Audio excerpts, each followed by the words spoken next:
හරි දරුවෝ සිද්ධාන්ත සාකච්ඡා කරනවා කියක ඉඳලා හැම වෙලේම කියනවනේ. හරි ඒ වුණාට 10 11 මේ වෙනකන් සිද්ධාන්ත වීඩියෝ එකක් ගියේ නැහැ. හරි ඒක නිසා සිද්ධාන්ත වීඩියෝ එකක් කතා කරලා කියන්නේ පාඩමක් කතා කරන්න හිතුවා. මෙහෙමයි පාඩම කියලා කියන්නේ 10 වසර පොතේ පාඩමක් නෙවෙයි. හරි එහෙනම් 9 වසරද? නෑ. 11 වසරද? නෑ. මම කිව්වා 10 11 දෙකම එකට දෙනවයි කියලානේ. හරි. එතකොට මෙතනදී කතා කරන්න යන්නේ දර පාඩම මොකද්ද කියලා මම තාම කියන්නේ නැහැ. ඒ ඔයාලා දන්නවා පාඩම වෙනකොට මොකද්ද කියලා. මෙතනදී කතා කරන්නේ ජ්‍යාමිතියේ මූලික સિદ્ધාන්ත ටික. හරි. එතකොට බොහෝමයක් දරුවන්ට අමාරුයි කියලා පේපර් එකේ අතාරින්න try කරන්නේ මේ ගාන. හරි. ඒකට හේතුව මේකේ මූලික સિદ્ધාන්ත ටික හරියට ඔලුවට ගිහිල්ලා නැහැ සහ ඊතුරු સિદ્ધාන්ත ටික හරියට ප්‍රැක්ටිස් කරලා නැති එක. ඉතින් මේකෙදි කරන්නේ මම මුල ඉඳන්ම වැඩේ පටන් අරගෙන පොඩි කාරණේ ඉඳන්ම උඩට යනවා. හරි. එතකොට වැඩක් නැහැයි කියලා ඉවල අතහැරලා දාන්න එපා. හේතුව මේක ටිකක් උඩට ගියාට පස්සේ ඒ කියන්නේ ලොකු පාඩම් වලට ගියාට පස්සේ ආට තේරුම් ගන්න අමාරු වෙනවා. ඒක නිසා ජ්‍යාමිතිය වැඩ පටන් ගන්න යන්නේ. හරි. ජ්‍යාමිතියට වැඩ පටන් ගන්න යන්නේ. එතකොට මම දකින විදිහට ගණිතය කියලා කියන්නේ මෙන්න මේ කොටස. හරි. ඊටු ඒවා සාමාන්‍යයෙන් කටපාඩමින්වත් කරගෙන යන්න පුළුවන් කාරණා. හැබැයි මේකෙදි වාගේ තර්ක කරන හැකියාව අන්න එහෙම ටිකක් හදා ගන්න ඕනේ. හරි. ඒක හදන්න ඒක උපතින් අරන් එන්නේ නැහැ. හරි. ඒක හදාගන්න ගණන් හදලම තමයි ප්‍රැක්ටිස් එක තියෙන්න ඕනේ. ඊට අමතරව හරියට સિદ્ધාන්තය ඔලුවට වැටලා දෙන්න ඕනේ. හරි. ඒක නිසා අද පටන් ගන්නවා දරුවෝ ජ්‍යාමිතියට අදාළව මූලික સિદ્ધාන්ත ටික. එතකොට මේක නිකන් අර හැල්ලුවට වගේ බලන්න එපා අපෝ අපි දන්නවනේ කියලා. හරි. මෙතන ඉඳන් තමයි ඒ කියන්නේ මේ මුල ඉඳන්ම තමයි ඊට පස්සේ මේක ටිකක් ලොකු වෙලා ඊට පස්සේ හොඳටම ලොකු ඒ කියන්නේ විභාග මට්ටමට වෙනකන් ලොකු වෙලා අන්තිමට මධ්‍ය ලක්ෂ ප්‍රමේය ඊට පස්සේ වෘත්ත චතුරස්‍ර ඊට පස්සේ සමකෝණික ත්‍රිකෝණ එහෙම ටිකක් කතා කරනවා. හරි ඒ ගානටම අරන් යනවා. නවත්තන්නේ නැතුව එක දිගට නෙවෙයි. හරි. කඩින් කඩ වීඩියෝ ටික දාන්නේ. නිවාඩුවක් අහු වෙච්ච වෙලාවක බලාගෙන යන්න. හරි. එතකොට අද මේකට පළවෙනි පියවර තියෙනවා. හරි. රයිට්. එහෙනම් ජ්‍යාමිතිය යටතේ තමයි එන්නේ. එතකොට මේක පෙළ පොතේ පිළිවෙලකට නෙවෙයි යන්නේ. හරි. පෙළ පොතේ පිළිවෙලකට නෙවෙයි යන්නේ. රයිට්. මුලින්ම ඔයා මේකට එනකොට ඔයා දැනගන්න ඕනේ ලක්ෂයක් කියන්නේ මොකක්ද කියලා. රයිට්. ලක්ෂයක් කියන්නේ මොකක්ද කියලා දැනගන්න ඕනේ. ඔන්න දැන් මම වැඩේ මුල ඉඳන්ම පටන් ගන්න. හරි. ලක්ෂයක්. දැන් ඔයා ඕන තරම් දානවනේ. මෙතන තමයි A ලක්ෂය. මෙයා B ලක්ෂය. එහෙම කියලා දානවනේ. ලක්ෂයක් කියන්නේ මොකක්ද? ලක්ෂයක් කියන්නේ ආයෙත් කතන්දර ගන්න නැහැ. ඕක තමයි ජ්‍යාමිතියේ තියෙන චූටිම කාරණේ, පුංචිම කාරණේ, මුලම කාරණේ. එතනින් ධම්ම පටන් ගන්න. එතකොට ඔයාලට වැඩේ බැරි වෙන්න විදිහක් නැහැ. හරි. ඒ තරම් සරලව වැඩේ යනවා. ලක්ෂයක් කියලා කියන්නේ දරුවෝ දිගක්, පළලක්, උසක්, ගැඹුරක් මොකුත්ම නැති ස්ථානයක පිහිටීම පෙන්වන්න අපි පාවිච්චි කරන සලකුණකට කියනවා. ගණිතයේදී අපි පාවිච්චි කරන සලකුණකට කියනවා මොකක් කියලාද? ලක්ෂයක් කියලා. හරි? රයිට්. මොකද්ද? දිගක්, පළලක්, උසක්, ගැඹුරක් මොකුත්ම නැති වෙන්න ඕනේ. හරි මෙහෙම තිබ්බම ඉතින් පේනවා දිග පළල තියෙනවා කියලා. හැබැයි මෙයාගේ දිග පළල අපි ගණන් හදද්දි සලකන්නේ නැහැ. මෙයාගේ උසක් තියෙනවා, දිගක් තියෙනවා එහෙම කියලා සලකන්නේ නැහැ. රයිට්. එහෙනම් නෝට් එක හාහපුරා කියලා ලියන්න පටන් ගන්න. ජ්‍යාමිතිය 1 කියලා දාන්න පාඩමේ මාතෘකාව ජ්‍යාමිතිය 1. රයිට්. එහෙම දාගෙන යන්න හේතුව මේකෙදි එක එක පාඩම් වලින් අරගෙන ගැලපෙන විදිහට දාගෙන ඔබාගෙන යන්න. හරි? රයිට්. ජ්‍යාමිතිය 1 කියලා දාගන්න. දාලා ලියන්න පළවෙනි මාතෘකාව ලක්ෂය. ලක්ෂය. රයිට්. ලක්ෂයට ලියන්න දරුවෝ මෙහෙම දිගක් පළලක් උසක් දිගක් කමා පළලක් කමා උසක් ගැඹුරක් නොමැති ස්ථානයක පිහිටුම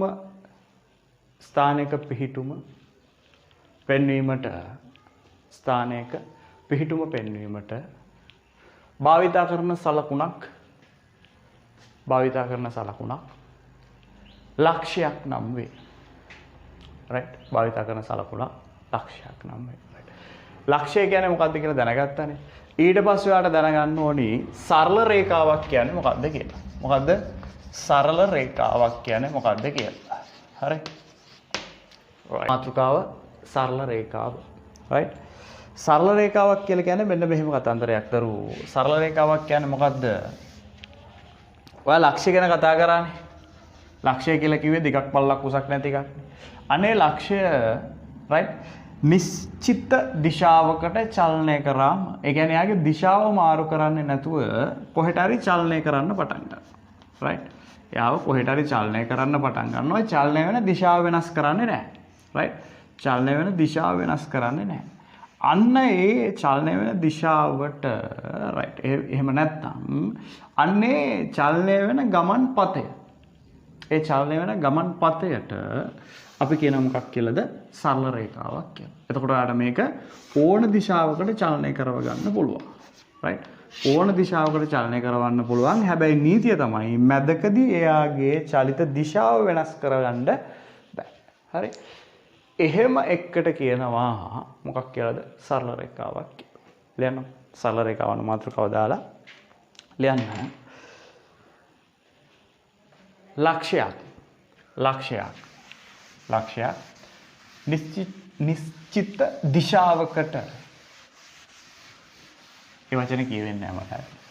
නිශ්චිත දිශාවකට චලනය කරවීමෙන් සරල රේඛාවක් ලැබේ. සරල රේඛාවක් ලැබේ. right. සරල රේඛාවේ කතාවත් හරිනේ. සරල රේඛාවට පස්සේ මොකක්ද වෙන්නේ? කෝණයක් කියන්නේ මොකක්ද කියලා කියන්න ඕනේ ඔයාලට. right. කෝණයක් කියන්නේ මොකක්ද කියලා කියන්න. කෝණය. right. කෝණයක් කියන්නේ අදන්නවා මෙහෙම. මොකද්ද? අර කතා කරපු සරල රේඛාවක්. right. අර කතා කරපු සරල රේඛාවක්. අපි නමක් දාමු. AB කියන සරල රේඛාව. right. තවත් සරල රේඛාවක් මගින් ඡේදනය කරගෙන ගියොත් CD වගේ එකක්. CD වගේ එකකින් ඡේදනය කරගෙන ගියොත් අන්න ඒ වෙලාවේදී හැදෙනව මොනවාද? කෝණ. මේ එක જાතියේ කෝණ හැදෙනවා. එහෙනම් සරල රේඛා දෙකක් ඡේදනය වුණාට පස්සේ කෝණ හැදෙනවා. right. ඊට අමතරව සරල රේඛා දෙකක්. ඔන්න මේ සරල රේඛාව මෙහෙන් ඉඳන් මෙහෙට එනවා. මේ සරල රේඛාව මෙහෙන් ඉඳන් මෙහෙට එනවා. සරල රේඛා දෙක මොකද උනේ? හමු වුණා. මේ සරල රේඛා දෙක හමු වුණා. එහෙනම් සරල රේඛා දෙකක් එකිනෙක හමු වීමෙන් මොකක්ද හැදෙන්නේ? කෝණයක් සෑදී. right. ලියන්නකො මෙහෙම. කෝණයක් කියන එකට කෝණ කියලා අනුමාත්‍රකාව ලියලා එයාට ලියන්න. සරල රේඛා දෙකක් එකිනෙක හමු වීමෙන් හෝ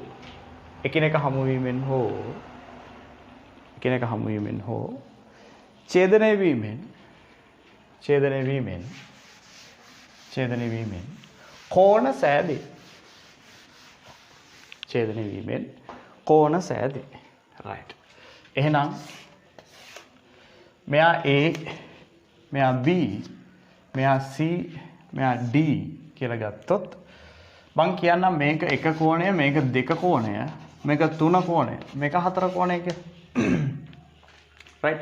කෝණ ටික නම් කරන්න යන්න. හරි. කෝණ නම් කරන්න ඔයා දන්නවා. ඒ වුණාට මාත් එක්ක නම් කරගෙන යන්න. පළවෙනි කෝණය නම් කරන්න පුළුවන් කොහොමද දරුවෝ අපිට? පළවෙනි කෝණ නම් කරන්න පුළුවන්. මෙතන අපි දාගමු O කියලා. right. මැද O. දාගන්නකො O කියලා.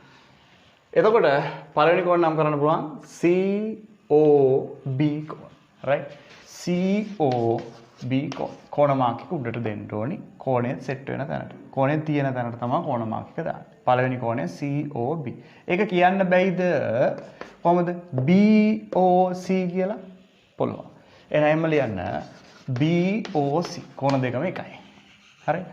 දෙවනි කෝණය කොහොමද කියවන්නේ දරුවෝ? BOD.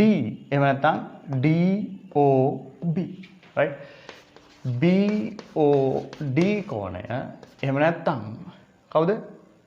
DOB කෝණය. DOB කෝණය. තුන්වෙනි කෝණය කොහොමද කියවන්නේ? තුන්වෙනි කෝණය AOD කෝණය. AOD කෝණය. හෝ එහෙම නැත්නම් DOA කෝණය. DOA කෝණය. හරි. හතරවෙනි කෝණය. අන්තිම කෝණය කියවමු. අන්තිම කෝණය කියවන්න ඕනේ COA කෝණය. COA කෝණය.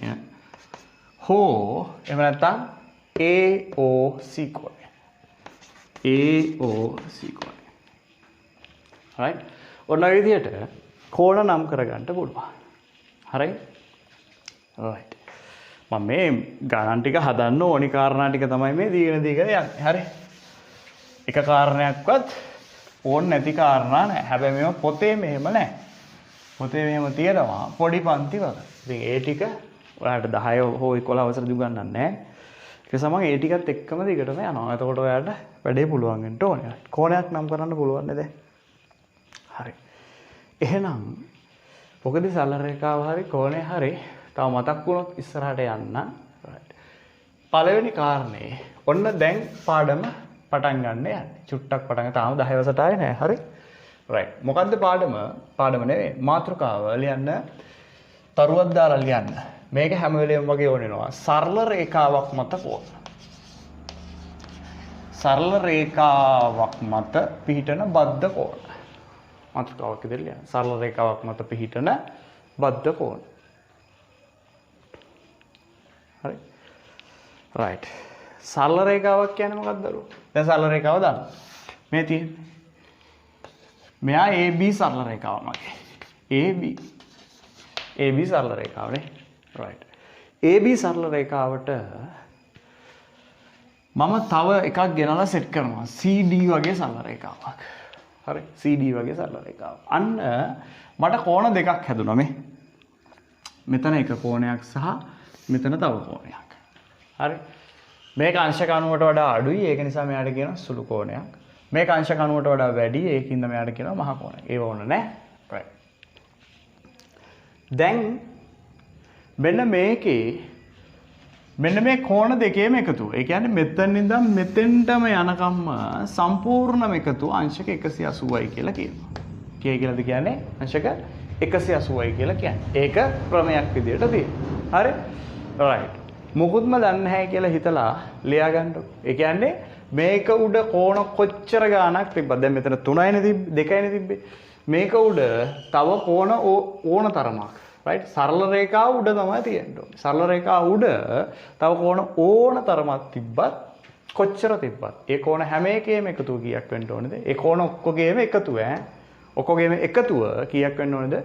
180ක් වෙන්න ඕනේ. right? තරුවක් දාලා ලිව්වනේ සරල රේඛාවක් මත කෝණ කියලා. යටින් ලියන්න මෙහෙම සරල රේඛාවක් මත පිහිටන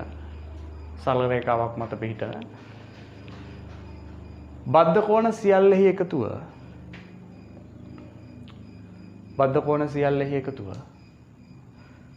බද්ධ කෝණ සියල්ලෙහි එකතුව අංශක 180කි. බද්ධ කෝණ සියල්ලෙහි එකතුව අංශක 180කි. right. මේ රූපය අඳ ගන්නකො තෙන්ට.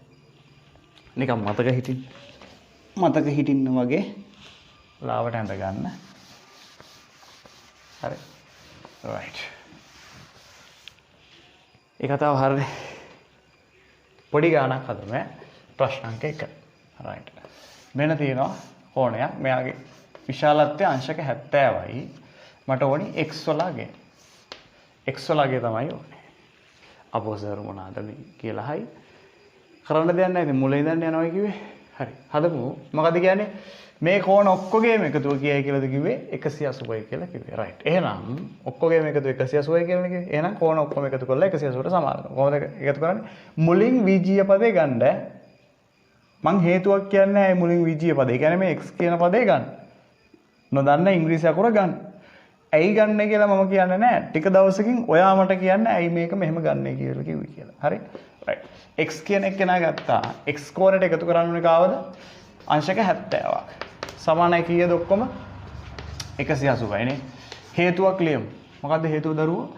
සරල රේඛාවක් මත පිහිටන කෝණ. සරල රේඛාවක් මත පිහිටන කෝණ. රයිට් මම සමහර කාරණා නම් කියන්නේ නැහැ හේතුව 10 වසර ළමයෙක් සාමාන්‍යයෙන් මේ කාරණා ඕන තරම් පට්ට ගාලා තියෙන නිසා. රයිට්. නොදන්නම කෙනෙක් ඉන්නවා නම් තමයි මේ හරි අඩුයි එහෙම. හරි. රයිට්. මොකද කියන්නේ x කියන එක්කෙනාවනේ හොයන්නේ කියන්නේ. එහෙනම් x කියන එක්කෙනා සමාන කිරීම වම් පැත්තේ තනි කරගමු. ධන 70 එහා පැත්තට අරන් යන්. එතකොට ධන 70 එහා පැත්තට අරන් ගියොත් ඍණ 70. ඒ මෙයා තනි කරගන්න එපේ. එතකොට 180 මේ පැත්තේ ඉන්නවනේ. ඉන්න එක මුලින් ලියන්න. ගේන එක පස්සේ ලියන්න. ධන 70 සමාන කිරීම ලකුණෙන් එහා පැත්තට ගියොත් ඍණ 70ක් වෙන්න ඕනේ. රයිට්. 180න් 70ක් අඩු කරමු. 180න් 70ක් අඩු වුණාම 110. එහෙනම් x සමානයි කීයද? 110යි කියලා උත්තරේ එනවා. හරි. ඔය වගේ ගණන් ටිකක් ඉස්සරහදී හදමු. රයිට්. ඔහොම තමයි ගණන් හදන්නේ. තව එක ගානක් හදලා ඊළඟ කතන්දරයට යන්න. හරි. එක ගානක් හදලා ඊළඟ කතන්දරයට යන්න. දෙවෙනි එක. රයිට්. මේක තමයි සරල රේඛාව. රයිට්. මෙයත් x මෙයත් x. මට ඕනේ x වලගේ. රයිට්. මෙන්න මෙහෙම එකක් තියෙනවා. මේකෙන් කියන්නේ මොකද්ද? මෙතන කොහොනේ අංශක 90යි කියලා. මෙහෙම කොටුවක් තිබ්බොත් එයාගේ අගේ අංශක 90යි කියලා තමයි කියන්නේ. හරි. එහෙනම් අර කාරණේමයි. ඔක්කොම එකතු කරලා සමාන කරනවා කියේද 180ට. රයිට්. ඔක්කොම එකතු කරලා සමාන කරපු දරුවෝ 180ට මුලින් බීජීය පද ටික ගමු.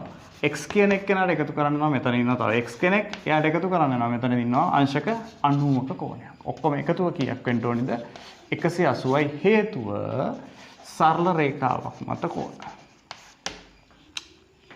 හරි. x කියන එක්කෙනාට x කියන එක්කෙනා එකතු වුණාම එයා දන්නවා 2යි x ඔයාගේ බීජ ගණිතයේ අවුලක් නැත්තම්. ධන අංශක 90 සමානයි 180යි. ධන 90 එහා පැත්තට අරන් යන්න. මම දැන් අර කලින් කියපු කාරණේ මුලින් ඉන්න එක ලියන්න ඕනේ නේ. 180 ධන 90 එහා පැත්තට ගියාම ඍණ 90යි. රයිට්. එහෙනම් මේ පැත්තේ තනි වෙනවා 2x 180න් 90ක් ගියාම එයා දන්නවා 90යි. මේ පැත්ත තනි වෙන්නේ 2x දෙපැත්ත බෙදනවා x හොයන්න දෙකෙන්. එවනේ x හොයන්න දෙකෙන් බෙදුවා. දෙකට දෙක කැපිලා. ඒ x හොයන්න දෙකෙන් බෙදුවේ x ට ඉස්සරහා ඉන්න දෙක නිසා. දෙකෙන් කැපිලා 92කට බෙදනම කීයක් කියලා එනවද? 45යි කියලා එනවා. එහෙනම් x වලගේ අංශක 45යි. රයිට්. ඔය ඇති පන්ති නම් ඊට වැඩි ගණන් ටිකක් හදනවා. ඒනට දැන් වීඩියෝ කොට කරන්න එපේ. ඒ ගණන් ටිකක් හදාගෙන හොයාගෙන හදන්න. රයිට්. ඊට පස්සේ හරි. මේකේ ගණන් හදන වීඩියෝ එකක් ඉස්සරහට දාන්න. ඊට අමතරව ඔයාලා ළඟ ගණන් තියෙනවා නම් හදාගන්න බැරි ඒවා එකතු කරලා තියාගන්න. තව මාස එකමාරකින් හෝ දෙකකින් විතර වගේ ඔන්ලයින් ක්ලාස් එකක් ඇතුලේ ගණන් ටිකක් හදන්න. ඒ කියන්නේ ඔයාලා දෙන ගණන් සහ මම හොයාගත්ත ගණන් ටිකක් හදන්න අදහසක් තියෙනවා. ඉතින් පාඩම් ටික ඉවර කරගන්න එපේ තරමක් දුරට හරි. හරි. මොනවා හරි ප්‍රශ්න තියෙනවා නම් ඒ ඔන්ලයින් ක්ලාස් එකේදී ඔයාලට අහලා වැඩේ දැනගන්න පුළුවන්. හරි. ඒක නිසා දැනට හදන්න බැරි ගණන් ටික පැත්තකින් තියලා එකතු කරගෙන ඉන්න. ඉදිරියේදී තමාස දෙකකින් විතර වගේ එහෙම වැඩකුත් පටන් ගන්න අදහසක් තියෙනවා. හරි. රයිට්. සරල රේඛාවක් මත කෝණ කිව්වා. ඊළඟට යන්න දරුවෝ මාතෘකාව ලක්ෂයක් වටා කෝණ කියන්නේ නැහැ. ලක්ෂයක් වටා කෝණ 360යි කියලා කියන්නේ. ඒක ඉතින් මාතෘකාවක් විතර උගන්වන්නේ නැහැ සාමාන්‍යයෙන් තියරි වල. මොකද්ද? ලක්ෂයක් වටා කෝණ කියන්නේ මොකක්ද දරුවෝ? මෙයාගේ වටේටම යන්න ඕන. මෙයාගේ වටේටම. අංශක කීයක් සෙට් වෙනවයි කියලාද කියන්නේ 360ක්. හරිනේ බා. මේ සරල රේඛාවක් ගත්තොත් මෙතන ඉඳන් මෙතෙන්ට කීයද? 180යිනේ. මෙතන ඉඳන් මෙතෙන්ට 180යි. මෙතන ඉඳන් මෙතෙන්ට යටපැත්තට ඒත් 180යි. ඉතින් එහෙනම් මේ තිත වටා සම්පූර්ණ රවුමක් අරගෙනනකොට කීයක් වෙන්න ඕනිද? 360ක් වෙන්න ඕන. හරි. ඒකෙන් ගණන් හදන්නේ නැහැ. ඒකට නෝට් එකක් දෙන්නෙත් නැහැ. හරි. ඒක නෑ ඔළුවේ තියාගන්න ඉස්සරහ ගණන් වලදී ඔය කතන්දරේ ඕනි වෙන්නේ. රයිට්. ඊට පස්සේ මට කතා කරන්න ඕනේ අත් එක්ක සරල රේඛා හා සමාන්තර රේඛා ගැන කතා කරන්න ඕනේ. මොකක් ගැනද? සමාන්තර රේඛා. සරල රේඛා ගැන කතා කරන්නේ ඔය ලොරියක් ගැන නෑ. සහ අත්‍යවශ්‍ය එක. සරල රේඛාවක් ගැන කතා කරන්නේ මට දැන් කතා කරන්නේ සමාන්තර රේඛා ගැන. හරි. මේකත් මම ටට්ටක් ගාලා කියාගෙන යනවා. මාතෘකාව ලියන්න අනු මාතෘකාව සමාන්තර රේඛා. සමාන්තර රේඛා. right. සමාන්තර රේඛාවක් කියන්නේ මොකද්ද? සමාන්තර රේඛාවක් කියලා කියන්නේ ඒ රේඛා දෙක අතර පරතරය. ඒ රේඛා දෙක අතර පරතරය හැම වෙලෙම එකම අගය නම් හැම වෙලෙම එකම අගය නම් එහෙම රේඛාවකට කියනවා සමාන්තර. එහෙම රේඛා දෙකකට හෝ ඊට වඩා වැඩි ගානක්. ඉතින් මෙහෙන් තව එකක් තියෙන්න පුළුවන්. ඉතින් මේක ඩීම වෙන්න ඕනේ නෑ පරතරේ. දැන් D කියලා කිව්වට දැන් එහෙම හිතන්න එපා. මේක සෙන්ටිමීටර් 3යි කියලා හිතන්න. එහෙනම් මෙයත් 3 සෙන්ටිමීටර් වෙන්න ඕනේ. මෙයත් 3 සෙන්ටිමීටර් වෙන්න ඕනේ. මෙයත් 3 සෙන්ටිමීටර් වෙන්න ඕනේ. හරි. එතකොට ඊළඟ රේඛාව සෙන්ටිමීටර් 2ක් වෙන්න පුළුවන්. right. එතකොට මෙයත් 2 සෙන්ටිමීටර් තමයි පරතරය. හරි. 2 සෙන්ටිමීටර්. එහෙනම් මෙන්න මේ රේඛා දෙක අතර පරතරය වෙනස් වෙන්නේ නැහැ. මේ රේඛා දෙක අතර පරතරය වෙනස් වෙන්නේ නැහැ. එහෙනම් මේ රේඛා තුනම මොකද වෙන්නේ? එකිනෙකට සමාන්තර රේඛා කියලා අපි සලකනවා. right. හරියට මොනවා වගේද? කෝච්චිය දුවන රේල් පීලි දෙක වගේ. හරි. එදෙන කවදාවත් හම්බ වෙන්නේ නැහැ. එදෙන අතර පරතරය කවදාවත් වෙනස් වෙන්නේ නැහැ. පරතරය වැරදිලාවත් වෙනස් වුණොත් මොකද වෙන්නේ කියලා හිතන්න. හරි. සමාන්තර රේඛා කියලා මාතෘකාව ලිව්වනේ. ලියන්න. රේඛා අතර පරතරය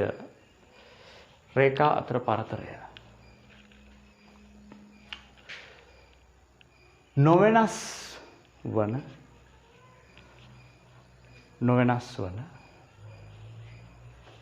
රේඛා ඛණ්ඩ දෙකක්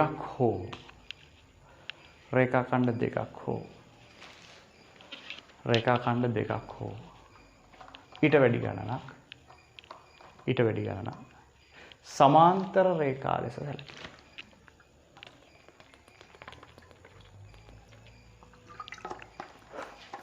සමාන්තර රේඛා ලෙස සැලකේ. right. මෙයාට නමක් දාගන්න AB කියලා. මෙයාට නමක් දාගන්න CD කියලා. මෙයාට නමක් දාගන්න XY කියලා. right. එහෙනම් AB රේඛාවට CD රේඛාව සමාන්තරද? ඔව්. AB රේඛාවට සමාන්තරයි කියලා කොහොමද? ඔන්න අලුත් කාරණයක්. right. සමාන්තරයි කියලා පෙන්නන්නේ මෙහෙම. AB රේඛාවට සමාන්තරයි කවුද? CD රේඛාව. හරි. ඊට පස්සේ CD රේඛාවට සමාන්තරයි කවුද? XY රේඛාව. CD රේඛාවට සමාන්තරයි XY කියන රේඛාව. right. XY කියන රේඛාව.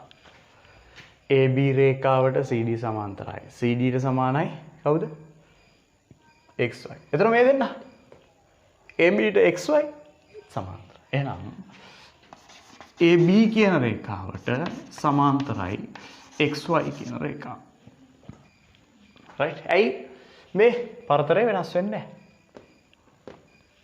නැහැ? alright. ඔකත් ලියා ගන්න.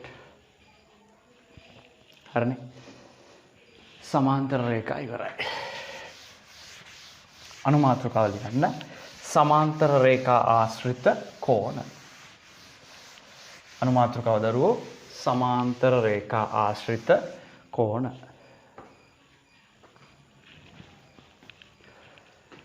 සමාන්තර රේඛා ආශ්‍රිත කෝණ. හරි. ඔයා ගාව තියෙනවා සමාන්තර රේඛා දෙකක්. right. මෙයා AB මෙයා PQ. මේ රේඛා දෙක මොනවා වෙනවයි කියලාද කියන්නේ? සමාන්තර වෙනවා. හරි. සමාන්තර රේඛා දෙකක් හෝ ඊට වැඩි ගාණක් තියෙන්න පුළුවන්. එහෙම තිබිලා මෙන්න මෙහෙම තව රේඛාවකින් මේ සමාන්තර රේඛා දෙකම කැපිලා ගියොත් සමාන්තර රේඛා දෙක මොනවා වුණොත්ද? කැපිලා ගියොත් ඔයාලට මේකේ හැදෙනවා කෝණ වගේක්. මෙතන කෝණයක් හැදෙනවා. කෝණ කීයක් හැදෙනවද? මෙතන කෝණ 4යි. මෙතන කෝණ 4යි නේ. right. එහෙනම් මෙන්න මෙතන මං හිතන්නම් මෙයා A මෙයා B මෙයා C මෙයා D කියලා. මෙයා P මෙයා Q PQ දාන්න බෑනේ. එහෙම නෑ. කමන්නේ. XY Z දාන්න XY ඊට පස්සේ LM. හරි. ඔන්නම කොන 8ක් හැදෙනවා. හරි. මෙන්න මේ 8 අතර එකිනෙක පොඩි සම්බන්ධතා තියෙනවා. ඒ ගැන තමයි කියන්නේ. හරි. මොනවාද සම්බන්ධතා? සමාන්තර රේඛා දෙකක්. මෙම රේඛාවකින් කැපුණම ඔයාලට පේනවා මේක ඇතුලේ Z අකුරේ කෝණයක් තියෙනවා. මේවා දන්න කතන්දර හරි. Z අකුරේ කෝණයක්. මේක හරියට නිකන් රිවිෂන් එකක් වගේ. ඒ කියන්නේ දන්න කාරණා ආයි මතක් කරනවා. Z අකුරක් පේනවනේ මේකේ. අන්නේ Z අකුරට අදාළ කෝණ මොනවාද මේ? මේක මෙහෙම ආපුවම මෙතන කෝණේ තියෙනවා. මේක මෙහෙම ආපුවම මෙතන කෝණේ තියෙනවා. නේ? අන්නේ කෝණ දෙක විශාලත්වයෙන් සමානයි කියලා කියනවා. මේ Z අකුරේ කෝණ වලට කියනවා මොන කෝණ කියලාද? ඒකාන්තර කෝණ. මොන කෝණද? ඒකාන්තර කෝණ. ඒකාන්තර කෝණ. right? ඒකේ හැඩය මොකද්ද? Z. right? ඒකේ හැඩේ Z. ඒවා මොනවාද වෙන්නේ? විශාලත්වයෙන් සමානයි. ඒ කියන්නේ D කියන කෝණේ කෙලින්ම සමානයි y. උදාහරණයක් විදිහට මෙයා අංශක 70ක් වගේ තිබ්බොත් මේ කෝණේ නිකම්ම කීයද? අංශක 70යි කියලා ගන්න පුළුවන්. හරි. ඊට පස්සේ ඔයාලට පේනවද මේක ඇතුලේ තියෙනවා. මේකේ තව Z අකුරක් තියෙනවා පේනවද? පේනවනේ. මේක අනිත් පැත්තට මෙහෙම එකක්. කොහොම එකක්. එතකොට ඒකට අදාළ අකුරු මොනවාද? මෙහෙම කියනකොට මේ කෝණය. මෙහෙම කියනකොට මේ කෝණය. ඒ කියන්නේ C කෝණයට X කෝණේ සමානයි. right. ලියා ගන්නකො මේ. සමාන්තර රේඛා දෙක. සමාන්තර රේඛා දෙක කෝණ කියලා ලියුවා. ලියන්න. සමාන්තර රේඛා දෙක. සමාන්තර රේඛා දෙක. තීරයක් රේඛාවකින් ඡේදනය වූ විට තීරයක් රේඛාවකින් ඡේදනය වූ විට සෑදෙන Z අකුරේ කෝණ Z අකුරේ කෝණ විශාලත්වයෙන් සමාන වේ.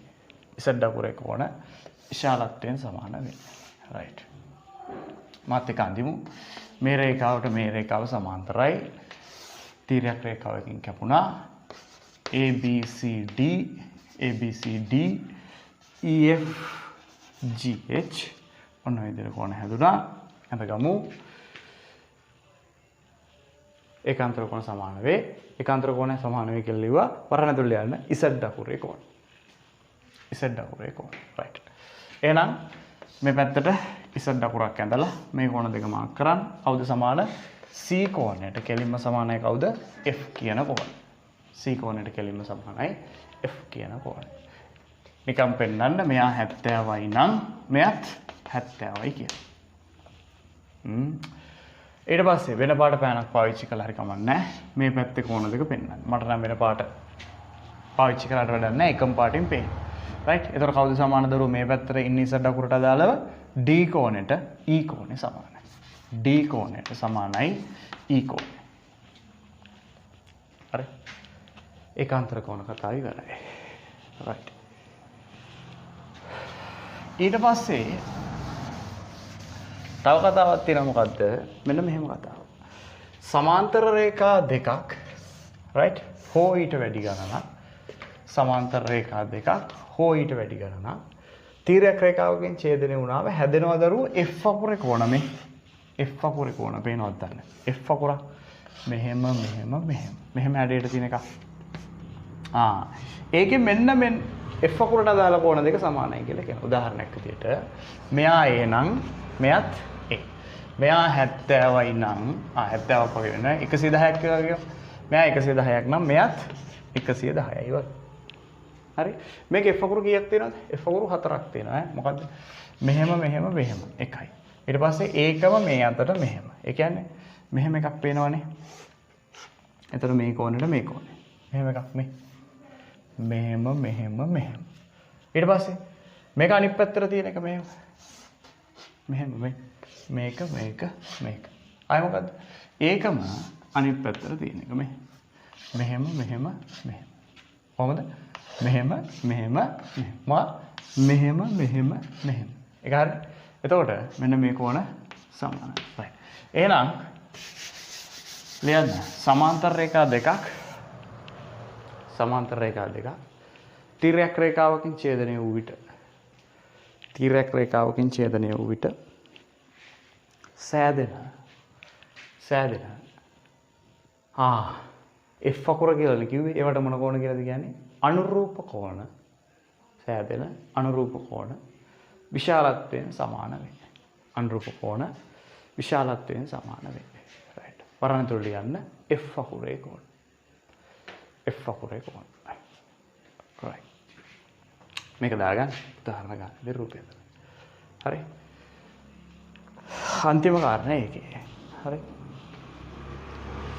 සමාන්තර රේඛා දෙකක් තියෙනවද රෝ අරක රේඛා දෙක සමාන්තර කියලා දාන්න ඕනේ අනිවාර්යෙන් හරි සමාන්තර රේඛා දෙකක් තිබිලා තීරයක් රේඛාවකින් ඡේදනය වුණාට පස්සේ right තීරයක් රේඛාවකින් ඡේදනය වුණාට පස්සේ මොකද වෙන්නේ ඔයාලට පේනවා C අකුරක් හැඩයට කෝණයක් හැදෙනවා මේ C අකුරක් හැඩයට කෝණයක් හැදෙනවා මේ C අකුරට අදාළව කෝණ දෙකක් තියෙනවා පේනවනේ මුන් දෙන්න ගැන මොකද කියන්නේ සමාන නෑ අන්න ඒක නම් වරද්ද ගන්න එපා හරි F අකුරේ කෝණයි C අකුරේ කෝණ F අකුරේ කෝණයි Z අකුරේ කෝණයි ඒ කියන්නේ අනුරූප කෝණයි ඒකාන්තර කෝණයි දෙක සමානයි ඒ කියන්නේ අනුරූප කෝණවල Z අකුරේ හැඩය ඒකාන්තර කෝණවල Z අකුරේ හැඩයට තියෙන කෝණ දෙක සමානයි අනුරූප කෝණවල F අකුරේ හැඩයට තියෙන කෝණ දෙක සමානයි හැබැයි C අකුරේ කෝණ විශාලත්වයෙන් සමාන වෙන්නේ නැහැ.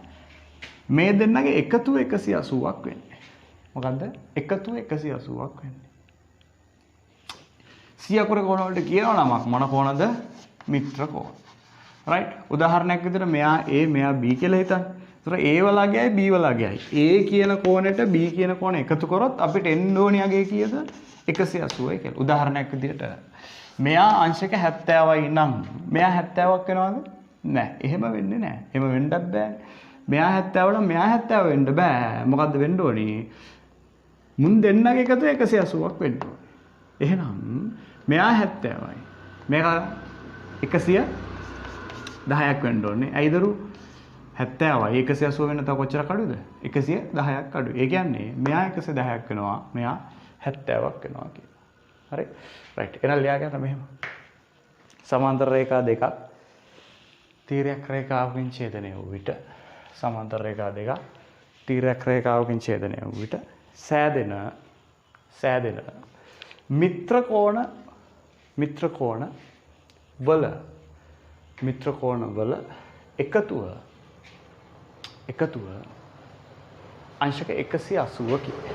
අංශක 180කි right වෙන පාට පෑනකින් දාන රූපය ඇඳලා පාට පෑනකින් දාන්න AB කියලා දාන්න යටින් ලියන්න A ධන B සමාන 180යි හරි ඊට පස්සේ වෙන පාට පෑනකින් මෙයා 70යි මෙයා 110යි කියලා ලියන්න දෙන්නගේම එකතුව 180ක් වෙන්න ඉතින් මේක 70යි 110යි ගම්ම ගන්න ඕනේ නැහැ කැමති නම් මේකට කීයද 50ක් කරන් මේකට 130ක් වගේ ගන්න පුළුවන්. එහෙම ප්‍රශ්නයක් නැහැ. හරි. alright. ඒ කතාවත් හරි කියපුව. ඊට පස්සේ කතා කරන්න ඕනේ අනුමාත්‍රිකාව ලියා ගන්න ප්‍රතිමුඛ කෝණ. ඊට පස්සේ කතා කරන්නේ මොකද්ද? ප්‍රතිමුඛ කෝණ. මේ සරල රේඛා දෙකක්. මේවා හෙන ප්‍රබල කාරණා. ඒ කියන්නේ විභාගයේ ගානට අනිවාර්යයෙන්ම කොහෙන් හරි සෙට් වෙනවා. AB සරල රේඛාව මේක මගේ PQ සරල රේඛාව මේක මගේ right සරල රේඛා දෙකක් එකිනෙක ඡේදනය වුණාට පස්සේ කෝණ ටිකක් හැදුණානේ මෙන්න මේ කෝණවල ප්‍රතිමුඛ කෝණ විශාලත්වයෙන් සමානයි කියලා කියන්නේ. ඒ කියන්නේ දරුවෝ ප්‍රතිමුඛයි කියන්නේ මොකද්ද? වෙලාව නැහැ. ක්ලාස් එක නම් මේක හොඳට පැහැදිලි කරනවා. සම්මුඛයි කියලා කියන්නේ මොකද්ද? මිනිස්සු දෙන්නේ මුණට මුණ බලාගෙන ඉන්නවා. සම්මුඛ කෝණ. සම්මුඛයි. සම්මුඛ පරීක්ෂණය කියන්නේ ඉන්ටර්විව් එක. ඉන්ටර්විව් එකේදී මුණට මුණ බලාගෙන තමයි සාකච්ඡාව යන්නේ. සම්මුඛ පරීක්ෂණය. සම්මුඛ කෝණ. ඒ කියන්නේ මෙන්න මෙහෙම කතාවක් නේ. මේක කෝණයක් කියලා හිතුවොත් මේ කෝණේ බලාගෙන ඉන්නේ මේ පැත්ත. මේ කෝණේ ඉස්සරහා මේ ඒකට සම්මුඛ කෝණය අඳුත් එහෙම මෙහෙම එකක් පේන්න ඕනේ. ඒ කියන්නේ මේ කෝණය තමයි මේකට සම්මුඛ. සම්මුඛ කෝණ. හරි මොනවාද? සම්මුඛ කෝණ. ඒ කියන්නේ මූණෙන් මූණ බලාගෙන ඉන්න කෝණ. ප්‍රතිමුඛ කෝණ කියන්නේ මොකද්ද? ඕකේම අනිත් පැත්ත. ඒ කියන්නේ මොකද්ද? තරහ වෙච්ච මිනිස්සු දෙන්නෙක් කොහොමද ඉන්නේ දරුවෝ බස් වලට එක සාමාන්‍ය. තරහ වෙච්ච එකේ මූ මේ පැත්ත බලාගෙන ඉන්නවා මූ මේ පැත්ත බලාගෙන ඉන්නවා. එකිනෙකාට විරුද්ධව තමයි ප්‍රතිවිරුද්ධව ඉන්නේ. ඒවට කියනවා ප්‍රතිමුඛ කෝණ. එහෙනම් කෝණ දෙක කොහොමද තියෙන්න ඕනේ? මේ කෝණේ බලාගෙන ඉන්න ඕනේ කොයි පැත්තද? මේ පැත්ත. නේ? මේ පැත්ත. මේ කෝණේ බලාගෙන ඉන්න ඕනේ මේ පැත්ත. එහෙම ඒවට කියනවා මොන කෝණද? ප්‍රතිමුඛ කෝණ. රයිට්. එහෙම ඒවා මේකේ නැද්ද? තියෙනවනේ බම් මේ. මේ කෝණේ බලාගෙන ඉන්න කොයි පැත්තද? මේ පැත්ත. මේ කෝණේ බලාගෙන ඉන්නේ එයාටම සම්පූර්ණ ප්‍රතිවිරුද්ධ පැත්ත. එහෙනම් මේ කෝණ දෙක ප්‍රතිවිරුද්ධ කෝණ. අන්න ඒව සමානයි කියලා තමයි කියන්නේ. ඒ කියන්නේ මෙයා 120ක් වුණොත් මෙයාගේ කෝණයේ අංශක 120ක් වුණොත් මෙයාව බය නැතුව ගන්න පුළුවන් අංශක කීයද කියලාද? 120යි කියලා. ප්‍රතිමුඛ කෝණ විශාලත්වයෙන් සමාන නිසා. ඒ වගේම තව දෙන්නෙක් ඉන්නවා පේනවද? උඩයට. එහෙනම් වෙන මූ බලාගෙන ඉන්නේ මේ පැත්ත. මූ බලාගෙන ඉන්නේ මේ පැත්ත. මුන් දෙන්නත් විශාලත්වයෙන් මොකද වෙන්නේ? සමාන වෙනවා. හරි? රයිට්. ලියන්නකෝ. සරල රේඛා දෙකක්. සරල රේඛා දෙකක්. එකිනෙක ඡේදනය වීමෙන් එකිනෙක ඡේදනය වීමෙන් සෑදෙන ප්‍රතිමුඛ කෝණ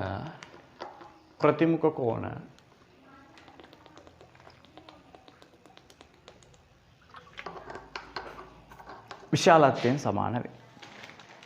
ප්‍රතිමුඛ කෝණ විශාලත්වයෙන් සමාන වේ. හරි. මේක ඇඳ ගන්න. කෝකද මේක? අරකට ඔය නම් ඇඳ ගන්න සම්මුඛයි. මෙයා ප්‍රතිමුඛයි. මේක නෝට් එක අස්සේ ගහන්නේ නැහැ. හරි.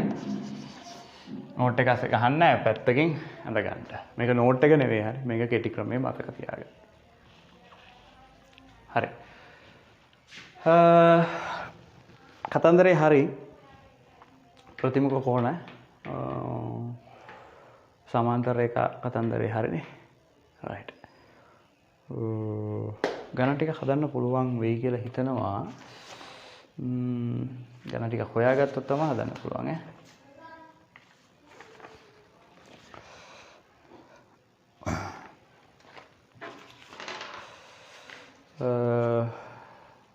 නේදරු හරි. අපි වීඩියෝ එක කොච්චර වෙලා ගියාද කියලා මට අදහසක් නැහැ. සුණාගෙන තියෙන හැබැයිනේ. රයිට්. හරි. කොහොම හරි කමන්නේ. මෙතනින් වැඩේ නවත්තන්න. සිද්ධාන්ත ටික කතා කරා විතරයි ගණන් හැදුවේ නෑ මොකුත්ම. ඔන්න විදිහට සිද්ධාන්ත ටික යනවා. ඉතින් නෝට් එක ලියාගෙන ලෑස්තිලා ඉන්න ඊළඟ වීඩියෝ එකකින් ගණන් ටික හදනවා. සහ තව ඊළඟට කතා කරන්න යන්නේ දැන් ඔය මූලික ටික හරි. ඊට පස්සේ අපිට කතා කරන්න තියෙන දරුවෝ ත්‍රිකෝණ ගැන. රයිට්. ත්‍රිකෝණ පටන් ගන්නෙ නම් ඔය 180යි පාදයක් දික් කරාම හැදෙන කතන්දරේ. ඊට පස්සේ ත්‍රිකෝණ අංග සාමයට යනවා. රයිට්. එතකොට ඔන්න ඔය ටික ඊළඟ දවසේ කතා කරන වීඩියෝ එකේ මොකද්ද? ත්‍රිකෝණයට අදාළ ප්‍රමේයන් දෙකක් සහ ත්‍රිකෝණ අංග සාමය. සමහර විට ප්‍රමේයන් දෙකෙන් වැඩේ නවතින්නත් ඉඩ තියෙනවා ඊළඟ වීඩියෝ එකේ. ත්‍රිකෝණ අංග සාමයට තනි වීඩියෝ එකක් ගේන්නම්. හරි ටිකක් ලොකු පාඩමක් නේද? හරි. කොහොම තමයි පිළිවෙල යන්නේ. හරි. එහෙනම් අදට වැඩේ නවත්තමු. ඊළඟ වීඩියෝ එක දානකම් බලාගෙන ඉන්න. දවස් දෙකක් හෝ තුනක් ඇතුළත අනිවාර්යෙන් දාන්න. හරි. ඉක්මනට වැඩ ඉවර කර ගන්න ඕන නිසා රයිට්. එහෙනම් ත්‍රිකෝණ හා සම්බන්ධ ප්‍රමේයන් දෙකෙන් හම්බ වෙනකම් අදට වැඩේ නවත්තමු. නෝට් එක ලියලා ගණන් ටිකක් හොයාගෙන හදන්න පුළුවන් නම් හදන්න. හරි. රයිට්.